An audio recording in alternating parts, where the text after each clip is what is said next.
बड़ी खबर है उत्तर प्रदेश के मऊ जनपद से, जहां पर कांग्रेस के किसान प्रकोष्ठ के राष्ट्रीय सचिव उदयभान राय ने किसानों की दयनीय स्थिति के बारे में अवगत कराते हुए बताया कि आज किसानों की हालत बदतर होती जा रही है।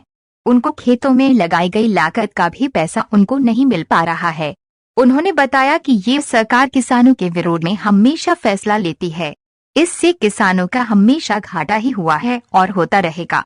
और उन्होंने कहा कि ऐसी सरकार की ना देश को जरूरत है और ना ही देश की जनता को भाजपा 2022 में समाप्त हो जाएगी। परिचय बता दें अपना। मैं उत्तर प्रदेश किसान कांग्रेस के प्रदेश महासचिव उदयभान राय बोल रहा हूँ।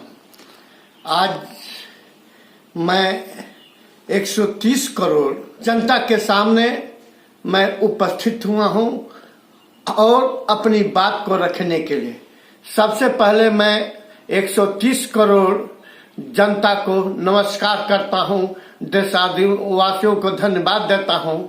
आज साथियों, आज दिल्ली के बॉर्डर पर किसानों ने 350 की संख्या में अधिक जो मर चुके हैं संघर्ष के दौरान 198 दिन आंदोलन का हो गया है, लेकिन यह संवेदनशील सरकार भाजपा की थोड़ा सा भी इस पर सुध नहीं ले रही है कि हम कैसे, ये मेरे भारत के हैं, मेरे देश के हैं। आज जो काला कानून है, तीनों काला कानून और एमएसपी लागू करने के लिए आज किसान देश भर के आज आंदोलित हैं और दिल्ली के बॉर्डरों पर बैठे हुए अपना हक मांग रहे हैं। एमएसपी का मतलब होता है न्यूनतम रेट, लाभकारी मूल्य नहीं, न्यूनतम रेट मांग रहे हैं, लेकिन यह संवेदन सरकार देने को तैयार नहीं है। माननीय मोदी जी जब गुजरात के मुख्यमंत्री थे सन 12 में तो उन्होंने ये कहा था कि जब हम सरकार में आएंगे तो एमएसपी लागू करेंगे, लेकिन उनके कथनी और करनी में जमीन आसमान का अंतर है। भारतीय जनता पार्टी जो कहती है उसको करती नहीं और जो करती है उसको कहती नहीं।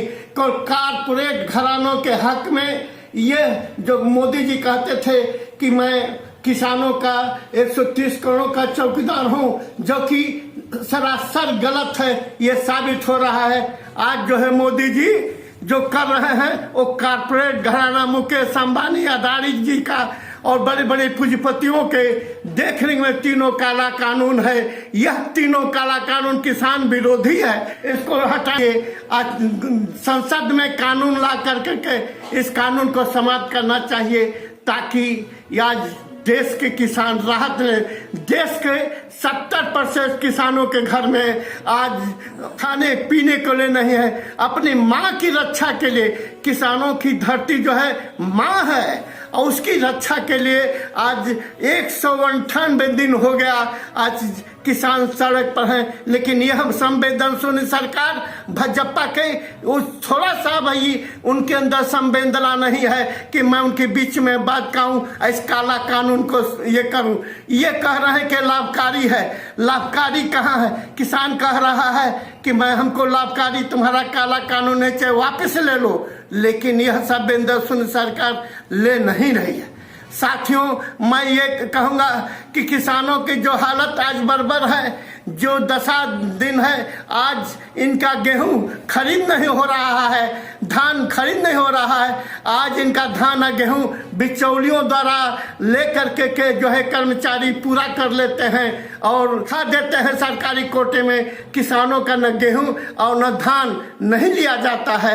आज किसान दर दर की ठोकरें खा रहा है। किसान आज देश के अंदर आत्महत्या कर रहा है, लेकिन ये सरकार के ऊपर, चाहे जोगी जी हो चाहे मोदी सरकार हो, दोनों के जू पर जू नहीं रेंग रहा है। मैं ये मांग करता हूं, आज मैं राहुल गांधी को मैं धन्यवाद देना चाहता हूं कि 9-10 में भट्टा पार्षद में महापंचायत पद यात्रा करके उन्होंने भट्टा पार्षद में महापंचायत किया किया और जो खेत बाड़ी का जो रेट था, जो सरकार ले लेती थी सड़क में, मिल फैक्ट्री कल कारखाने के लिए आवंटित कर लेती थी, उसका रेट जो लेती थी, तो जिसका खेत पड़ जाता था उसके घर की रसोई बंद हो जाती थी, चूल्हा बंद हो जाता था, लोग खाने पीने के लिए मातम लोग मनाते थे।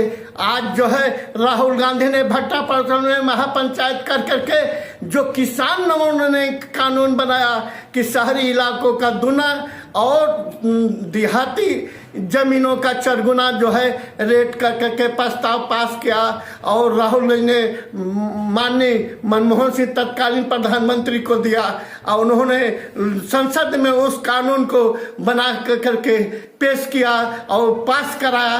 आज जो है किसान किसी का पड़ जाता है 1 बीघा 2 बीघा जमीन 4 बीघा, आज खुशियों से फूला नहीं समाता है। दूसरा किसान बगल का चाहता है कि काश मेरा भी 2-4 बीघा पड़ जाता तो मेरी दिन दशा ठीक हो जाती।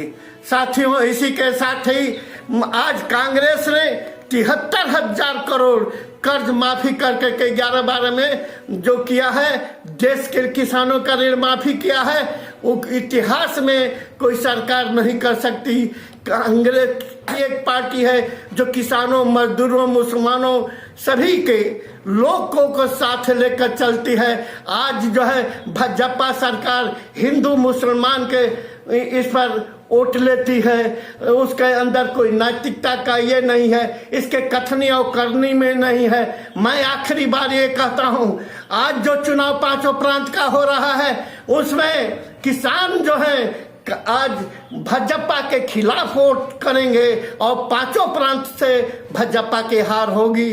और उत्तर प्रदेश में जो पंचायत का चुनाव हो रहा है इसमें भाजपा बुरी तरह से हारेगी यहाँ पर और विरोधी दल जीतेंगे। मैं ये कहता हूँ, चाहे जोगी जी हो चाहे मोदी जी, वक्त हर जुर्म तुम्हें वापिस देगा। वक्त के पास रहमो करम नहीं होता। साथियों, आज इंग्लैंड के लोग खुशी मना रहे हैं कि जो हम नहीं कर सके, आज हमारे जो वहाँ पर सरकारें हैं जो भारत में बनी है वो उस चीज को कर रही हैं। भगत सिंह ने कहा था, गोरे अंग्रेजों के जाने के बाद काले अंग्रेजों से लड़ाई अनिवार्य है। इसी साथियों, उन्होंने बार बार कहा, और वही है काले अंग्रेज आज सत्ता में काबिज हैं, झूठ बोलकर जुमले पढ़ करके वो सत्ता में हैं और देश को लूट रहे हैं। आज जो है जिस तरह से देश आज मंदी पर जा रहा है, मिल फैक्ट्री सब बिक रहे हैं, मैं ये कहूँगा कि आज किसानों को, नौजवानों को, व्यापारियों को इस सरकार के खिलाफ खड़ा होना चाहिए, इस सरकार के खिलाफ वोट करना चाहिए। सरकार ने बाबा अंबेडकर साहब ने ये अधिकार दिया है कि एक राजा का वोट, एक स्वीपर का वोट, एक लेबर का वोट, एक जूता सीने वाले का वोट बराबर होगा।